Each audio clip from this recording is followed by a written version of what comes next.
Captain Elias Roan adjusted the straps of his suit as he floated through the vast emptiness of space, staring at the derelict station before him. Orbital Station Meridian 9 had been abandoned for nearly a century, drifting silently at the edge of human-colonized space. No one cared about it anymore. Except him. He wasn't here for exploration or glory. Elias had just been diagnosed with a degenerative condition that gave him less than 6 months to live. But instead of returning to Earth, he'd spent his life in engineering, designing stations, terraforming worlds, and solving impossible problems. Now, he wanted one final adventure, a place to think, a place to breathe, and maybe a place to leave a mark that would outlive him. The station looked smaller on the auction hologram than it really was. Elias's transport craft drifted closer, its thrusters lighting up the dusty panels of the ancient hull. At first glance, Meridian 9 appeared entirely human-made, angular metal corridors, defunct solar panels, and broken communication arrays. Yet as he navigated closer, he noticed something odd.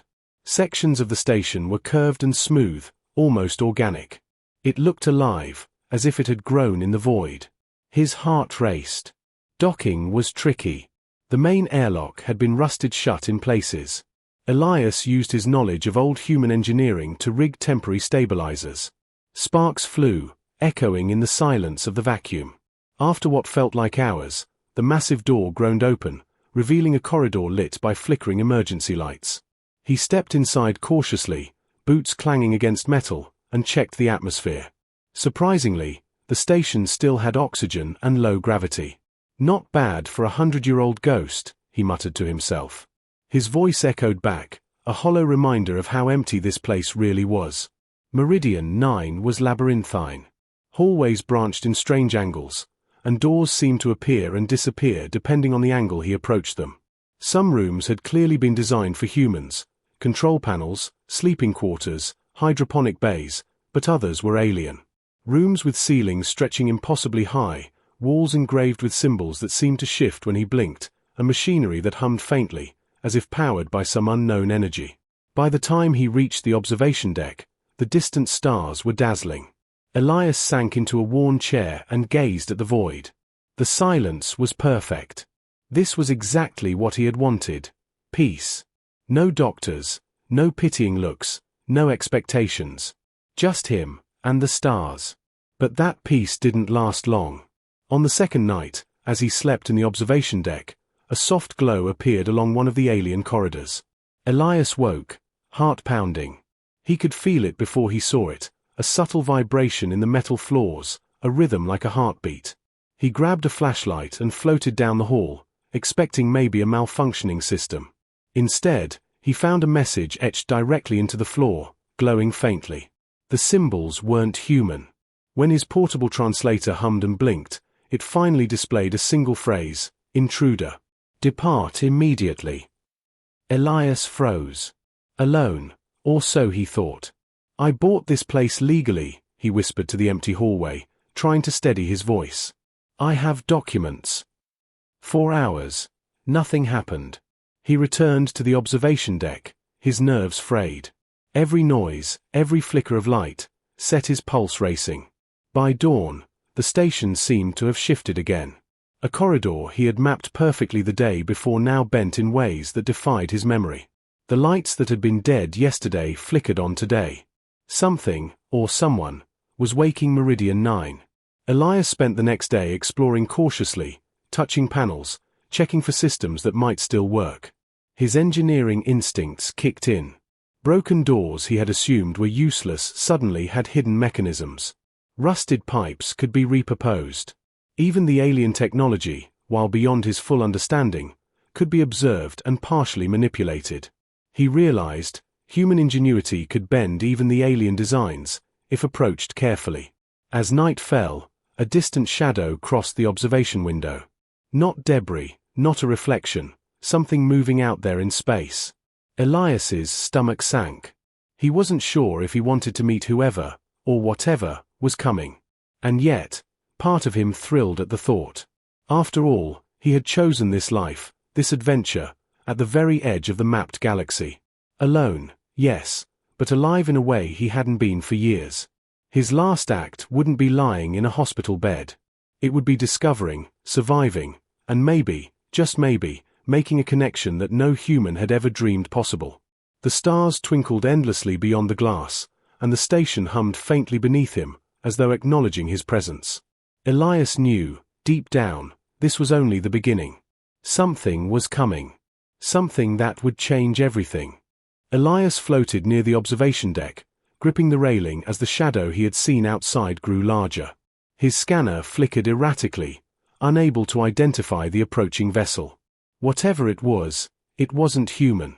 Its shape warped in the distance, like a living structure more than a ship, with smooth flowing contours reflecting starlight in impossible angles. For a moment, Elias felt fear, the primal kind that grips your chest and freezes your limbs. But then, as he adjusted his mind, his years of engineering, problem-solving, and survival instincts kicked in. He wasn't going to panic. Not here, not now. If there was a way to understand, to adapt, to survive, he would find it. The station vibrated gently under his feet, as if sensing the intruder. He realized then that Meridian 9 wasn't just a station. It was alive in a way he had only begun to understand. Panels shifted slightly when he passed, corridors adjusted their layout, and systems he hadn't activated before started humming to life. It was as if the station itself was assessing him, deciding whether he belonged.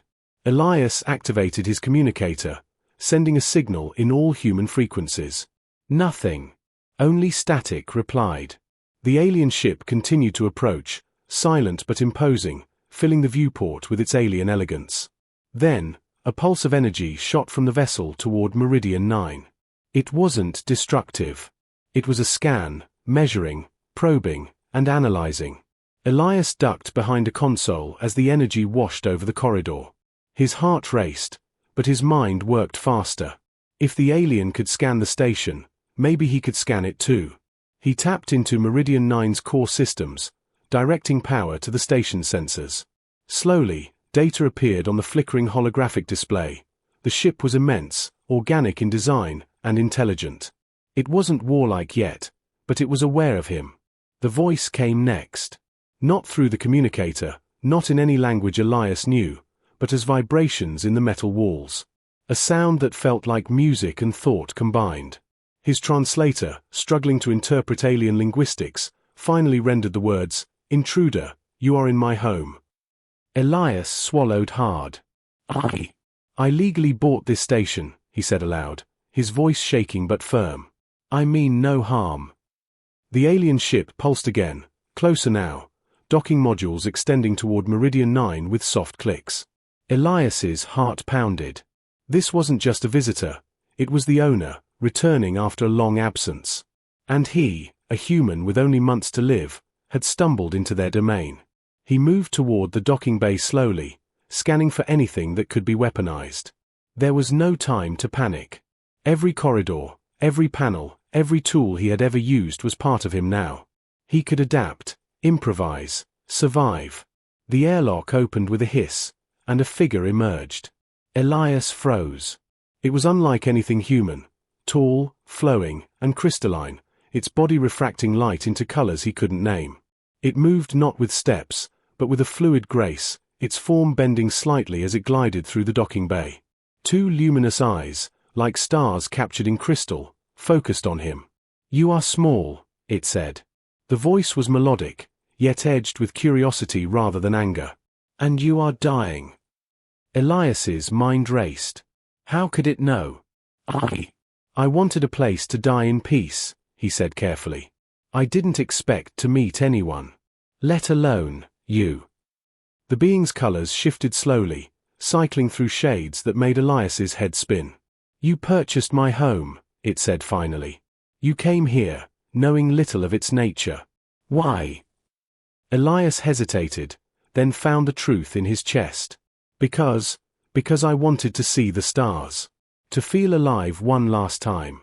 I didn't want to die trapped by machines or sickness. I wanted freedom, even if only for a short while."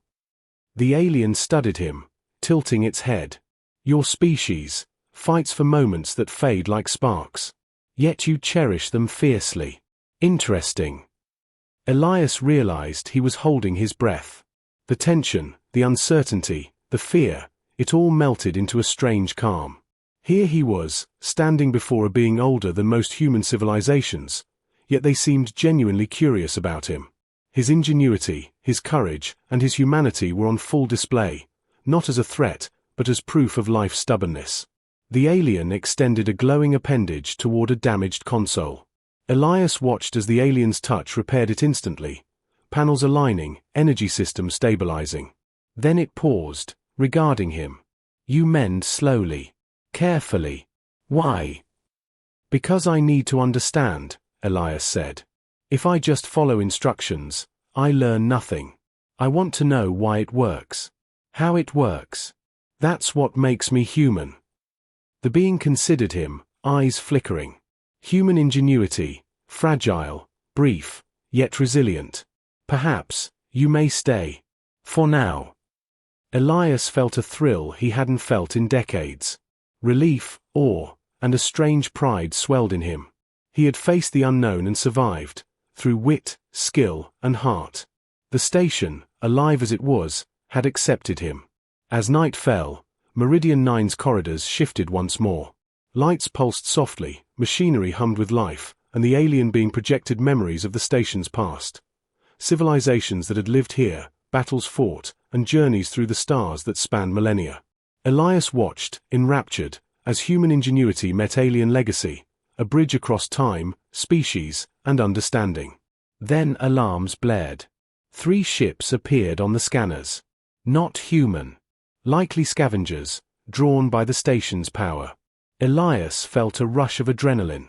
Here was a test, his skills, the station systems, and his courage. Together, they might survive. Alone, he might not. The alien beside him shifted its colors to red, a warning. "They will not respect your home." Elias squared his shoulders. "Then we'll make them respect it. Together." And with that, the first true challenge of Meridian 9 began. The approaching ships grew larger on the station sensors. 3 vessels, angular and metallic, unlike anything human had built, were converging on Meridian 9 with alarming speed. Elias felt a familiar adrenaline surge. His body may have been failing, but his mind was sharper than ever. The survival of this ancient, living station now rested in human hands. The alien being, whose name Elias had learned was Vela, shifted into a bright blue hue, signaling agitation. "They are scavengers," it said, voice echoing through the corridors like a gentle chime. "They will strip my home bare." Elias nodded. "Then we'll need to trick them. Redirect, confuse, delay, anything to protect the station. I know human tactics."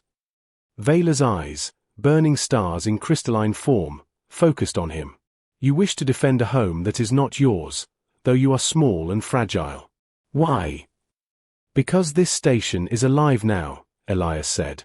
"And because I know what it's like to fight for something worth keeping. No one gets it for free, not the living, not the dying. And I am not done yet." The first enemy ship approached the outer docking bay. Elias and Vela activated the station's automated defense systems, ancient and alien alike. Panels shifted to block corridors, doors slammed shut, and energy emitters hummed to life. But the human mind added a layer of unpredict. Elias rerouted power in unconventional ways, combining alien circuits with human improvisation. The station responded, creating unexpected force fields, flashing holographic decoys, and corridors that seemed to fold upon themselves.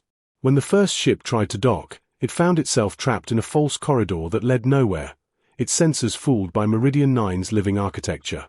The crew panicked as alarms blared. "It's alive!" One of their voices crackled over intercepted transmissions. Elias smiled. Human ingenuity worked even on alien minds. The second vessel tried a direct assault, firing plasma beams into the station's outer hull. Vela moved gracefully, directing energy from Meridian 9 to absorb the impact, diverting the power into the station's core to heal the damaged sections instantly. Elias, meanwhile, guided emergency bulkheads into position using improvised manual overrides. He was exhausted but exhilarated. Every repair, every rerouted circuit, every calculated risk was proof that human resilience mattered. The third ship, smaller and faster, attempted to infiltrate the docking bays. Elias anticipated it. Using basic engineering tricks, old-school human methods combined with the station's advanced systems, he set traps. Magnetic pulses that disabled engines, holographic duplicates to mislead sensors, and a labyrinth of shifting corridors that funneled the vessel away from critical systems. Vela observed silently. "Your species fights with chaos and improvisation," it said finally. "Strange, brilliant." Elias didn't answer. He was too busy. Hours passed, though it felt like days. Each wave of the scavenger fleet tested his endurance, his patience, and his wits. Yet every time they tried to breach Meridian 9, Elias's human creativity found a solution. He turned broken corridors into traps, abandoned maintenance tunnels into decoys, and even used the station's own alien energy flows to blind sensors temporarily. Finally, the last of the enemy ships attempted a desperate attack on the observation deck, the very room Elias had claimed as his refuge. The station itself responded, bending walls and ceilings slightly, creating impossible angles that the ship's targeting systems couldn't predict. Energy shields flared, and the vessel's beam glanced off harmlessly. Elias realized that Meridian 9 had accepted him as more than a guest. It was responding to him, learning from his decisions, adapting to his ingenuity. Vela approached him, the alien's crystalline form pulsing gently with shades of violet. "You are resilient," it said. "Even for a brief life, you have altered the course of events. This is unexpected." Elias wiped sweat from his brow, lungs burning from exertion. "You underestimate humans," he said simply. "We survive. We adapt. Even when the odds are impossible, we keep trying. That's who we are." For a long moment, Vela said nothing. Then it extended a glowing hand toward Elias, a gesture that felt almost like respect. "Your species is worthy. Not in strength, not in numbers, but in spirit. This I did not anticipate." Outside, the remaining enemy ships retreated. Confused, outmaneuvered, and exhausted, the scavengers realized that Meridian 9 was more than a station. It was a fortress guided by a human mind. Elias slumped in the observation deck chair, heart pounding. His body ached, every muscle protesting, but the victory was undeniable. Against impossible odds, he had survived. The station hummed softly beneath him, as if sighing in relief. He looked at Vela, who now glowed in softer shades of blue. "You were not supposed to survive this. Yet here you are." "I am human," Elias said quietly. "That explains it." Vela tilted its crystalline head. "Perhaps there is much I do not understand about your kind. You fight for moments, for places, for principles. Even when death approaches, you do not yield. Fascinating." Elias smiled faintly. "It's because we have no choice. We have to keep trying. That's what makes life worth it." For the first time, he felt truly alive. Meridian 9 was no longer just a station. It was a living testament to human ingenuity and spirit. And though he had only months to live, Elias knew he had earned something far greater than time: respect, from the most ancient being he had ever met, and from the living station that now seemed to breathe with him. As night fell over the station, Elias stared out at the distant stars. More challenges would come, he could feel it, but he also knew this: humans would not back down. They would fight, adapt, and overcome. That was the essence of life, the spark that even the oldest civilizations could not ignore. And in that moment, with the stars stretched endlessly before him, Elias understood that the fight for survival was more than instinct. It was creativity, it was determination, and it was the unyielding power of the human spirit. Somewhere deep within Meridian 9, the alien being observed him silently, a subtle pulse of admiration in its crystalline form. Together, human and alien had preserved a home that could have been lost forever. But this was only the beginning. Beyond the stars, greater challenges waited, and Elias was ready to face them.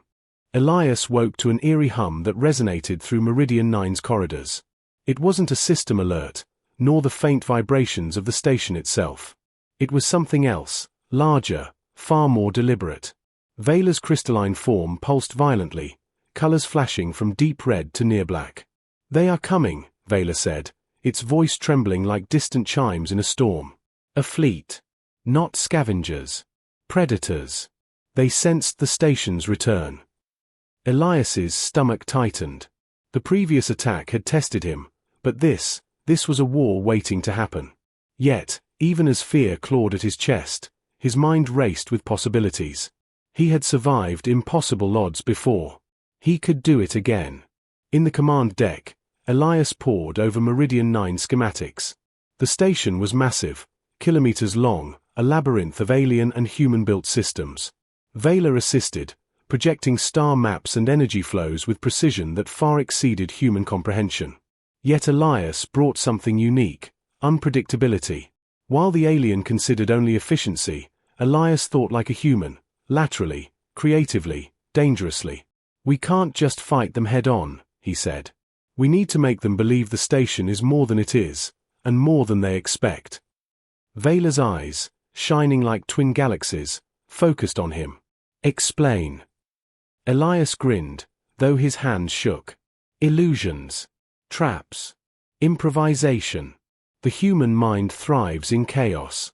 We'll bend your systems, use their own sensors against them, and make this station alive in ways they can't predict." Over the next few hours, Elias moved like a whirlwind through Meridian 9. He reconfigured corridors to loop back on themselves, rerouted energy to create holographic duplicates of the station, and set automated drones to emit false signals. Every choice was a gamble, but his intuition was sharp. Every adjustment played to the enemy's expectations and then shattered them. The first wave of the Shadow Fleet arrived sooner than expected. Sleek, black vessels that shimmered with dark energy, their engines silent but lethal. They scanned Meridian 9, expecting an abandoned station or easy prey. Instead, they were greeted by a hall of mirrors. Drones flashed holographic projections of corridors and consoles, sensors fed conflicting data, and energy signatures flickered across the station as if it were alive with movement. Elias guided Vela through every step. "Now, block the central corridor. Redirect power to the outer rings. If they approach there, they'll get trapped." The alien complied, their massive crystalline form glowing as the station responded to Elias's commands. "Your methods are chaotic yet effective. Fascinating." A scout vessel attempted to breach the docking bay. It was quickly ensnared in a magnetic trap Elias had improvised from old human engineering tools. Its systems overloaded, sending it spinning harmlessly into the void.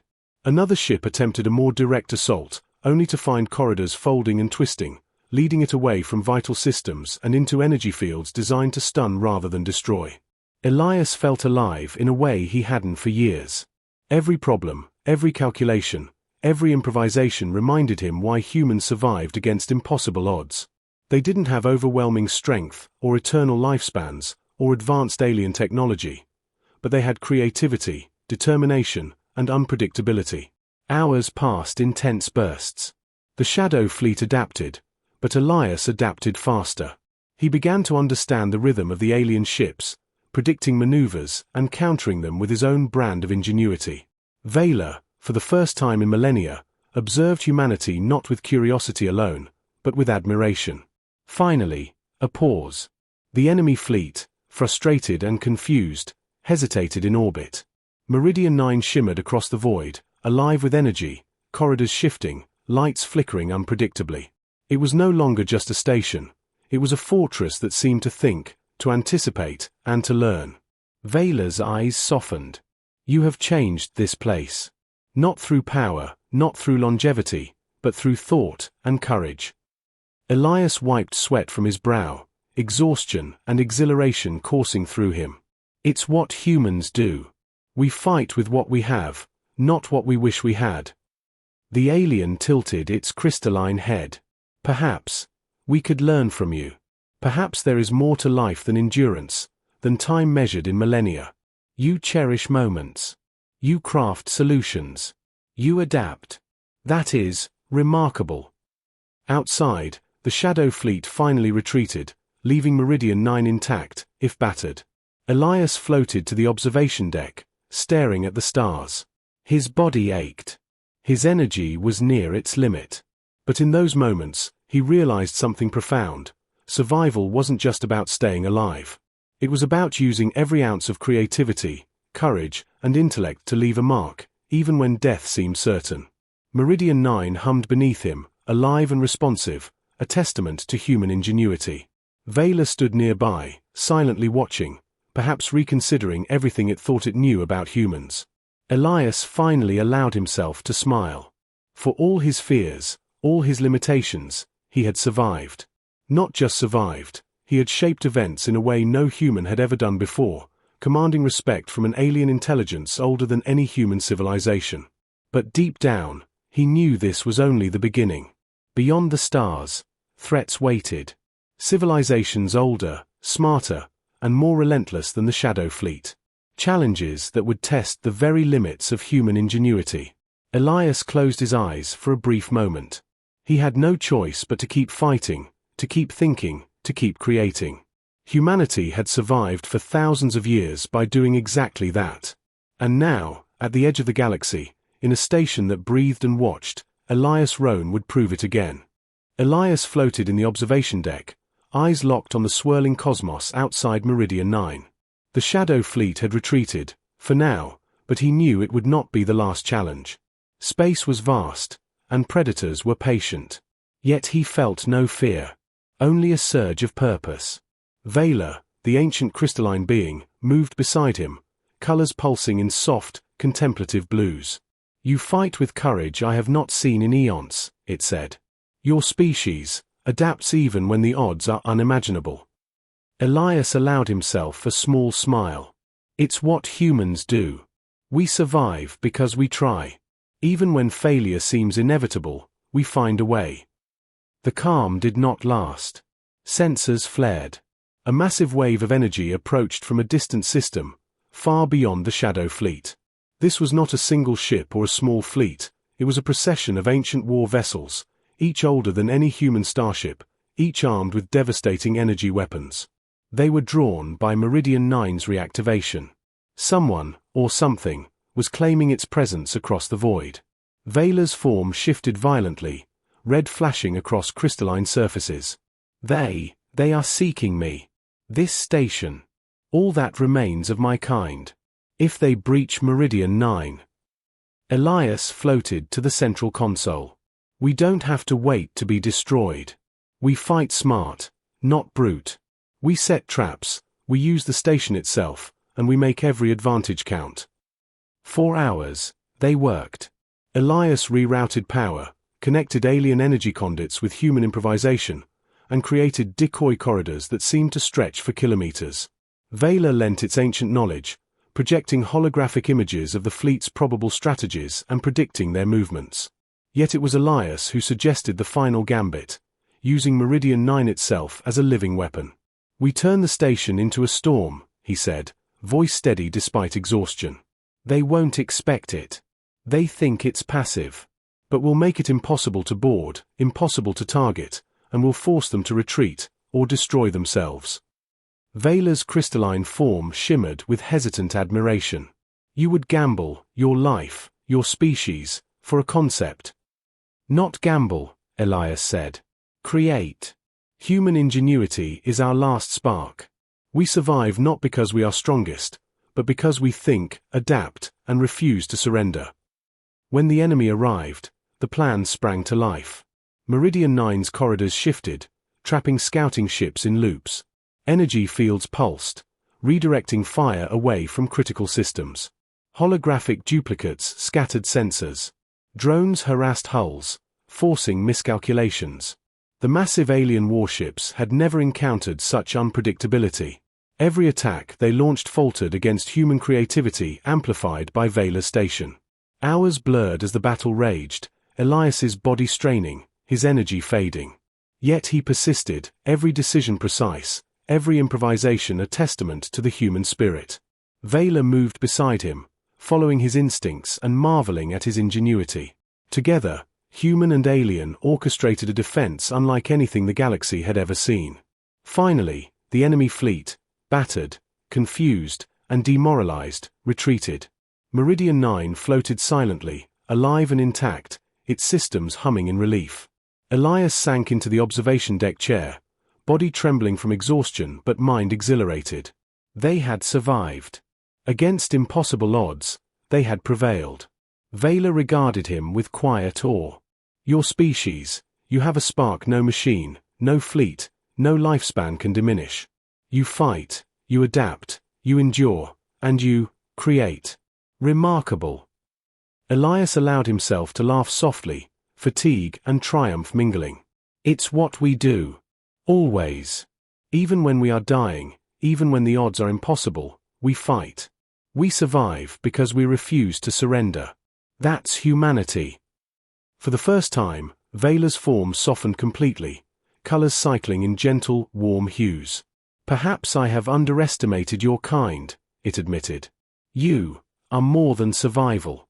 You are resilience, creativity, determination, a spark of life that endures beyond logic or time. Elias looked out the observation deck window, at stars stretching endlessly across the void. He thought of his past, his losses, and his short life, yet he felt no regret. Here, at the edge of space, he had left a mark that transcended himself. Meridian 9 was alive not only because of Vela, but because human ingenuity had guided it, breathed life into it, and defended it when it mattered most. I may not have long, Elias said quietly, but I've done more than survive. I've shown that even a single human mind can make a difference.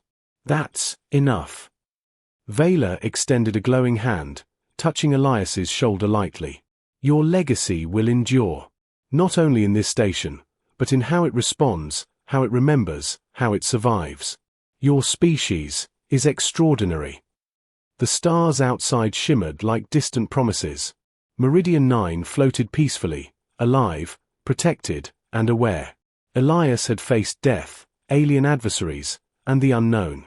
Yet humanity's creativity, courage, and resilience had triumphed. As he closed his eyes, exhaustion overtaking him, he realized something profound. Survival was more than instinct. It was adaptation. It was courage. It was thinking when others could not. It was human ingenuity, and it would never be extinguished, no matter how short a life, or how vast the universe. And for one final moment, at the edge of human and alien history, Elias Roan smiled, knowing that humanity's spark had once again illuminated the void.